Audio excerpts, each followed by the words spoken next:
Seguimos en directo aquí en el 24 Horas. Nos atiende en este punto la ministra de Defensa, Margarita Robles. Buenos días, ministra. Gracias por atendernos.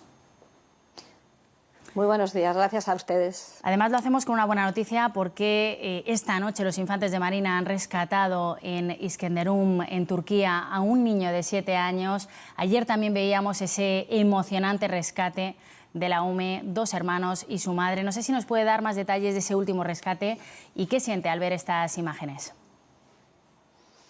Bueno, pues dentro del terrible drama de lo que se está viviendo allí, pues es una llamada a la esperanza todavía, a creer un poco en los milagros, por decirlo de alguna manera. Hablaba esta noche pues con la gente de Infantería de Marina, que el teniente coronel y los que estuvieron al mando de la operación.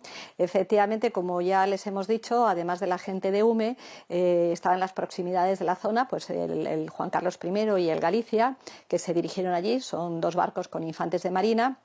Y hace 2 días que desembarcaron precisamente en las playas. En este momento pues hay 500 infantes de Marina que están en la zona, en el terreno, divididos en distintas secciones, y 50 vehículos que están ayudando a labores de rescate y a labores de reparto de alimentos. Pues efectivamente esta madrugada ellos estaban realizando actuaciones de desescombro junto con los servicios de rescate turco. Me comentaban que hubo un momento de silencio, y siempre cuando hay un silencio total ellos tratan de ver si se oye algún ruido. Y como había tanto silencio, pues empezaron a gritar: ¿hay alguien allí dentro? Que si hay alguien dentro que lo diga o haga algún tipo de señal. Y se les contestó con unos golpes, que eso quería decir que alguien estaba vivo.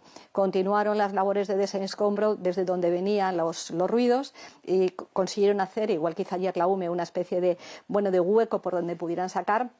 Y efectivamente pues entraron dentro del agujero que estaban haciendo nuestros infantes de Marina, los servicios de rescate turco, y salió un niño de 7 años. Igual que me contaba ayer la UME, todo el mundo llorando, todo el mundo aplaudiendo. Y la verdad que pues es algo que incluso los que estamos aquí, cuando nos lo cuentan y cuando lo vemos, pues nos conmocionamos, y al mismo tiempo que dentro de esta terrible desgracia que ha asolado Turquía y Siria, pues es ese valor de la vida, ¿no? Y yo pues me siento particularmente orgullosa tanto de la gente de la UME como de los infantes de Marina, como la gente del Ejército del Aire que los ha llevado en los aviones, y de España entera, porque hay algo que tanto la UME ayer, los que participaron en el rescate de las 3 personas, como los infantes de Marina, me decía: es que no somos solo nosotros, sabemos que España entera está vibrando con nosotros, nos está apoyando, están repartiendo muchas toneladas de alimentos y de ayuda que llegan de aquí, desde España y desde otros países. Así que yo creo que, como decía antes, es una satisfacción para todos, para la UME, para las Fuerzas Armadas, la Armada, y también para toda España, que les está apoyando y que estamos vibrando con ellos y siendo muy solidarios con la terrible situación que está viviendo Turquía. Desde luego, imágenes muy emocionantes y decía la ministra, efectivamente parece un milagro, ¿no? Después de los días transcurridos, el frío, la situación, etcétera, que se está viviendo en esa zona en Turquía. Nos comentaba la ministra también despliegue de hospitales de campaña, también el Ejército Español está ayudando en atender a los damnificados. Ministra, ¿cuándo va a permanecer activo el despliegue de la UME? No sé si hay fecha de regreso o no se lo plantean. Bueno, no hay fecha todavía, porque lo que las autoridades turcas, que son las que llevan la organización total, están haciéndolo como por etapas, ¿no? Entonces, esta primera etapa, que son estos días, son las que tienen un objetivo fundamental, que es la evacuación, el rescate de las personas que pueden estar en este momento enterradas, ¿no? Esa operación, por lo que me decían esta mañana, podía durar 2 o 3 días más, en los que la prioridad efectivamente son los equipos de rescate debajo de los escombros. Vamos a ver, porque junto con esto pues ya se están empezando a demoler edificios, ya está la labor de recogida de alimentos. También me decía el contingente español que tenemos allí, que estuvo afectado por el terremoto, porque España tiene cerca de Adana, en una base militar, pues un contingente importante. Pues entonces estamos todos un poco pendientes de a ver qué se nos dice en cuanto a estas labores de rescate, y luego ya de ayudar a las personas que están alojadas en esta base, en otros sitios. Y también yo tengo que decir que, lo he dicho muchas veces, que una de las cosas que nos causa más dolor a todos es pues no poder tener esas intervenciones en Siria, porque en Turquía la comunidad internacional se está volcando, en Siria no es así. En Siria creo que llegaba ayer un convoy de Naciones Unidas o que empiezan a llegar gente, pero es el drama, la desolación, a la guerra terrible que han vivido, a la situación en Alepo, pues a nosotros nos gustaría poder de alguna manera extender esa misión que estamos haciendo en Turquía, no solamente a España, sino en muchos otros países, pero es complicado y difícil. Nosotros vamos a estar, obviamente, a lo que nos digan las autoridades turcas. Y desde ese punto de vista la disponibilidad tanto de la UME como de Infantería de Marina. También quiero hablar porque fueron en el mismo equipo, en el mismo avión con la UME, los bomberos de Madrid, que están haciendo un trabajo magnífico también y que también han rescatado personas vivas. Estaremos el tiempo que la organización de las autoridades turcas nos deje. Hay un detalle que me decían esta mañana cuando hablaba pues con los de la Infantería de Marina, que también me lo decía la gente de la UME, dice los ciudadanos turcos a los que estamos ayudando nos están pues profundamente agradecidos, y además algo que nosotros hemos comprobado también, el contingente español, ¿no? El cariño que los ciudadanos turcos tienen a España y a los ciudadanos de España, que efectivamente pues todo el mundo se está volcando con Turquía. Lo estamos viendo también en las imágenes justo después de los rescates, ¿no? Queríamos poner el foco en los infantes de Marina.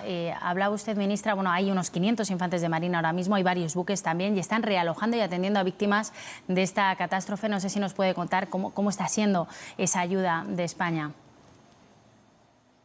Bueno, pues como decía antes, los dos barcos, el Juan Carlos I y el Galicia, estaban por la zona. Entonces, inmediatamente que tuvimos conocimiento de ello, pues se acordó por el Estado Mayor de la Defensa que se dirigieran también hacia allí. Están en este momento han atracado en una de las playas y se están ya, es decir, han bajado a tierra.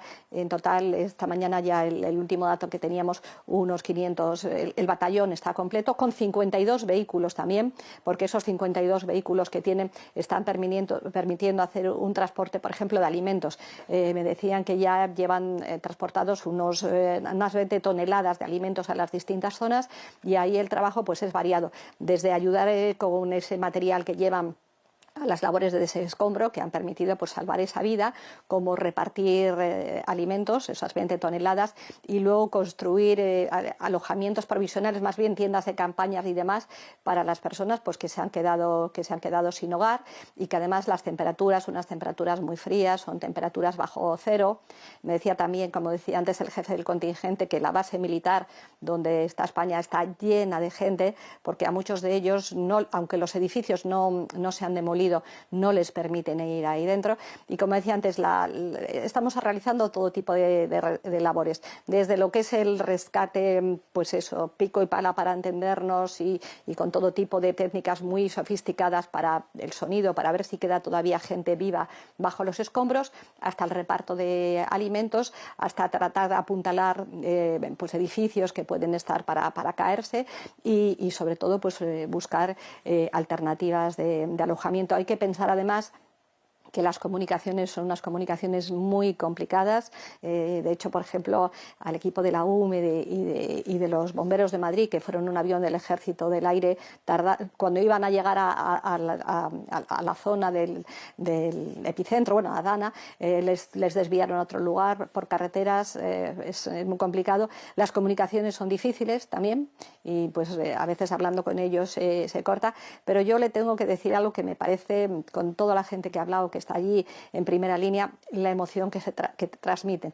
Ayer me decía uno de los tenientes que había estado pues en el rescate de los dos niños de la familia, me decía, es que es el día más feliz de mi vida.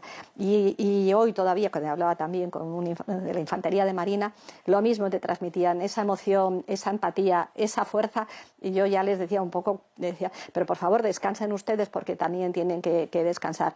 Bueno, y como les decía antes, ellos me repiten mucho, somos nosotros, pero sabemos que España está detrás y que es la solidaridad de España también. Pues desde España y desde este canal 24 Horas, enhorabuena de verdad a esos profesionales que están trabajando sobre el terreno. Ministra, quería preguntarle también por Ucrania. Quedan 2 semanas para que se cumpla un año desde el comienzo de la guerra. No sé si esperan una escalada después de lo visto ayer, de esos ataques de Moscú a Ucrania, o Kiev en concreto.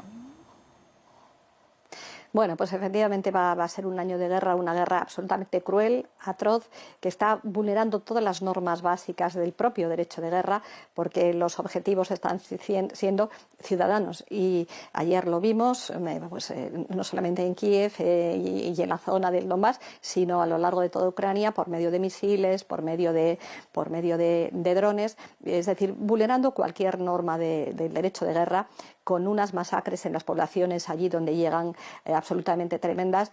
El invierno ha hecho que las operaciones, dijéramos, en tierra pues se hayan ralentizado un poco como consecuencia del frío y del hielo que hay, pero todo el mundo es consciente de que en Rusia se ha estado preparando durante estos meses de riguroso invierno, y las expectativas que todo el mundo piensa va a ser una ofensiva tremenda. Yo tengo que decir que los ciudadanos ucranianos se están resistiendo como verdaderos héroes. Aquí en España hemos recibido, pues tenemos en este momento heridos que están en los hospitales militares, tanto en el de Madrid como en el de Zaragoza, con unas amputaciones terribles, pero que pese a todo quieren volver a reincorporarse, a defender su país. Hemos traído también a ciudadanos que se incorporan al ejército para recibir formación, y todos ellos pues ponen esa heroicidad y ese amor por su país, y desde luego yo creo que lo importante es seguir en esta unidad de los países de la Unión Europea, de los países aliados, en proteger a los ciudadanos de Ucrania. Y yo lo digo siempre, en este momento hay un único responsable, que es quien inicia la guerra, quien está yendo a ciudadanos, no al ejército ucraniano, sino a ciudadanos, y ese único responsable pues es Putin. De hecho, efectivamente, los objetivos de ayer, de ese último ataque desde Moscú, eran objetivos civiles. Ministra, precisamente esta semana hemos visto por primera vez a Zelensky en Bruselas, en el Consejo Europeo, donde ha pedido más armas, aviones de combate. No sé si España va a enviar aviones de caza, y también quería preguntarle por si hay fecha ya para el envío de los carros de combate Leopard 2. Bueno, usted sabe que España siempre ha sido muy discreta en toda esta materia de envíos militares, porque hay muchas cuestiones que están alrededor de los envíos militares. Ayer, sin ir más lejos, se veía que un determinado país pues no había autorizado algunos envíos que, por ejemplo, España u otros países querían hacer. Lo que sí que los aviones que pide el presidente Zelensky, España no los tiene. Lo que sí que puedo decir claramente es, desde el 24 de febrero, España se ha volcado con Ucrania en ayuda humanitaria y en ayuda mediante el envío de material militar para defenderse. Esto es muy claro, es un material defensivo que tiene por objeto proteger las vidas de las personas que están siendo vilmente atacadas en esta guerra. Y España lo ha hecho siempre con mucha discreción, con mucha prudencia, porque hay razones de seguridad, y lo ha hecho siempre en colaboración con nuestros socios y con nuestros aliados. Lo hemos hablado también en el tema de los Leopard o en otros envíos que estamos realizando. Lo hacemos siempre coordinadamente, con muchísima discreción. Yo he participado ya en varias reuniones. La semana pasada tuvimos una el viernes sobre dos en concreto, una coordinada por Alemania, otra por Polonia y Ucrania, pero todas ellas convergen en lo mismo. Este martes y miércoles hay una reunión de ministros de defensa de OTAN en Bruselas, en la que habrá unas reuniones previas también sobre toda esta materia, y siempre dentro de la prudencia, de la discreción. Tiene que quedar muy claro que España está firmemente comprometida en la ayuda a los ciudadanos ucranianos, precisamente para defender sus vidas, que lo va a hacer siempre con discreción y que lo va a hacer siempre en coordinación total con sus socios y con sus aliados. Margarita Robles, ministra de Defensa, gracias por atendernos en el canal 24 Horas. No la entretenemos más y estaremos pendientes de la evolución de la guerra en Ucrania y de esos rescates en Turquía y en Siria. Gracias. Muchas gracias a ustedes. Gracias.